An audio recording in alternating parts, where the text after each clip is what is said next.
राधे राधे। श्रीमद् भागवत महापुराण के तीसरे स्कंद का 27वां अध्याय।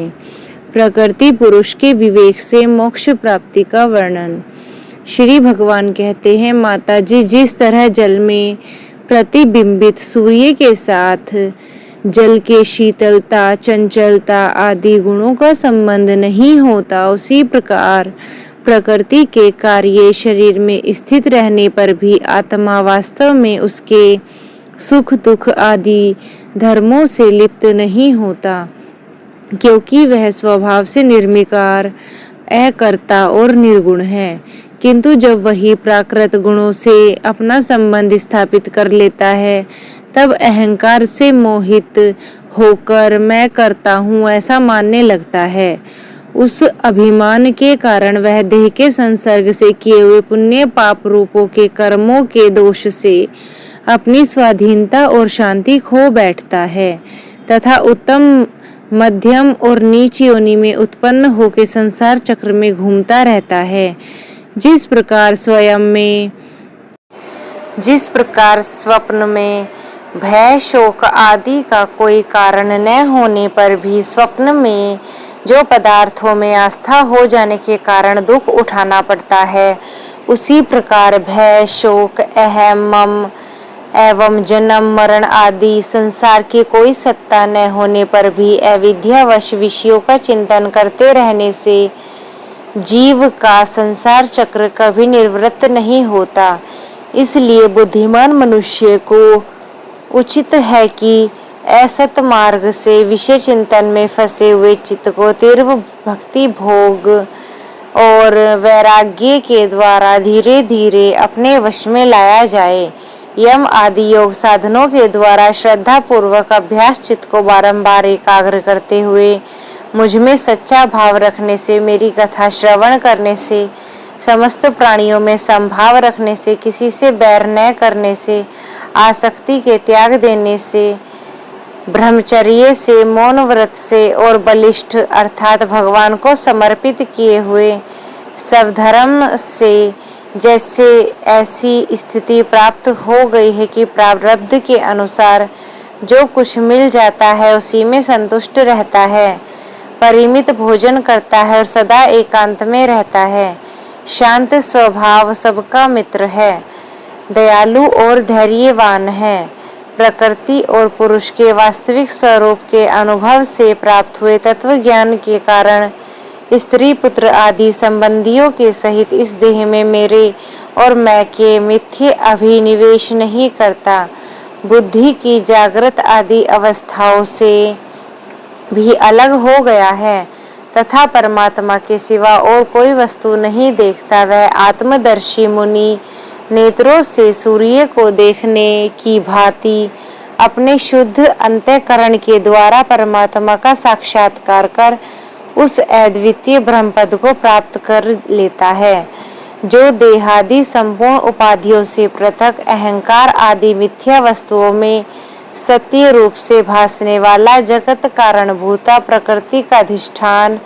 महद आदि कार्य वर्ग का प्रकाशक और कार्य कारण रूप संपूर्ण पदार्थों में व्याप्त है। जिस प्रकार जल में पड़ा हुआ सूर्य का प्रतिबिंब दीवार पर पड़े हुए अपने आभास के संबंध से देखा जाता है और जल में दिखने वाले प्रतिबिंब से आकाश स्थित सूर्य का ज्ञान होता है, उसी प्रकार वैकारिक आदि भेद से तीन प्रकार का अहंकार देह आदि इंद्रिय मन में स्थित अपने प्रतिबिंबों से लक्षित होता है और फिर सत्य परमात्मा के प्रतिबिंब युक्त उस अहंकार के द्वारा सत्य ज्ञान स्वरूप परमात्मा का दर्शन होता है, जो सुषुप्ति के समय निद्रा से शब्द आदि भूत सूक्ष्म इंद्रिय और मन बुद्धि आदि के अव्याकृत में लीन हो जाने पर स्वयं जागता रहता है और सर्वथा अहंकार शून्य है। जागृत अवस्था में यह आत्मा भूत सूक्ष्म आदि दृश्य वर्ग के दृष्टा स्वरूप में स्पष्टतया अनुभव में आता है, किंतु सुषुप्ति के समय अपने उपाधि भूत अहंकार का नाश होने से वह ब्रह्मवश अपने को ही नष्ट हुआ मान लेता है और जिस प्रकार धन का नाश हो जाने पर मनुष्य अपने को उसमें नष्ट हुआ मानकर अत्यंत व्याकुल हो जाता है, उसी प्रकार वह अत्यंत विवश होकर नष्टवत हो जाता है। माता जी, इन सब बातों का मनन करने विवेकी पुरुष अपने आत्मा का अनुभव कर लेता है, जो अहंकार के सहित संपूर्ण तत्वों का अधिष्ठान और प्रकाशक है। देवहूति ने पूछा, हे प्रभु, पुरुष और प्रकृति दोनों ही नित्य और एक दूसरे के आश्रय से रहने वाले हैं, इसीलिए प्रकृति तो पुरुष को कभी छोड़ ही नहीं सकती। हे ब्रह्मांड, जिस प्रकार गंध और पृथ्वी तथा रस और जल की पृथक पृथक स्थिति नहीं हो सकती, उसी प्रकार पुरुष और प्रकृति भी एक दूसरे को छोड़कर नहीं रह सकते। अतः जिनके आश्रय से अकर्ता पुरुष को यह कर्म बंधन प्राप्त हुआ है, उन प्रकृति के गुणों को रहते हुए उस कैवल्य पद कैसे प्राप्त होगा? यदि तत्वों का विचार करने से भी कभी यह संसार बंधन का तीव्र भय निवृत्त भी हो जाए, तो भी उसके निमित्त भूत प्राकृत गुणों का भाव न होने से वह भय फिर उपस्थित हो सकता है। श्री भगवान ने कहा, माता जी, जिस प्रकार अग्नि का उत्पत्ति स्थान अरणि अपने से ही उत्पन्न अग्नि से जलकर भस्म हो जाती है, उसी प्रकार निष्काम भाव से किए हुए सर्व धर्म पालन द्वारा अंतःकरण शुद्ध होने से बहुत समय तक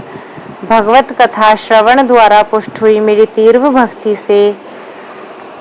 तत्व साक्षात्कार कराने वाले ज्ञान, प्रबल वैराग्य से, व्रत नियम आदि सहित किए हुए ध्यान अभ्यास से और चित्त की प्रगाढ़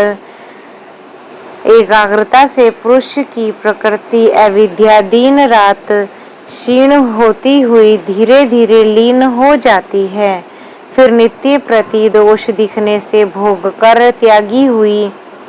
वह प्रकृति अपने स्वरूप में स्थित हो और स्वतंत्र बंधन मुक्त हुए उस पुरुष का कुछ भी नहीं कर सकती। जैसे सोए हुए पुरुष को स्वप्न में कितने ही अनर्थों का अनुभव करना पड़ता है, किंतु जागने पर उसके स्वप्न अनुभवों में से किसी प्रकार का मोह नहीं होता, उसी प्रकार जिसे तत्व ज्ञान हो गया है और जो निरंतर मुझ में ही मन लगाए रहते हैं, उस आत्मा राम मुनि का प्रकृति कुछ भी नहीं बिगाड़ सकती। जब मनुष्य अनेक जन्मों में बहुत समय तक इस प्रकार आत्मचिंतन में निमग्न रहता है, तब उसे ब्रह्मलोक पर्यंत सभी प्रकार के भोग से वैराग्य हो जाता है। मेरा वह धैर्यवान भक्त मेरी ही महती कृपा से तत्व ज्ञान प्राप्त करके आत्मा अनुभव के द्वारा सारे संशयों से मुक्त हो जाता है और फिर लिंग देह का नाश होने पर एकमात्र मेरे में ही आश्रित अपने स्वरूप भूत केवल्य संज्ञक मंगलमय पद को सहज में ही प्राप्त कर लेता है, जहाँ पहुँचने पर योगो फिर लौटकर नहीं आता। माता जी, यदि योगी का चित्त योग साधना से बढ़ी हुई माया में अणिमादि सिद्धियों में जिनकी प्राप्ति के योग के सिवा दूसरा कोई साधन नहीं है, नहीं फंसता, तो उसे मेरा वह अविनाशी परम पद प्राप्त होता है, जहाँ मृत्यु की कुछ भी दाल नहीं गलती। राधे राधे।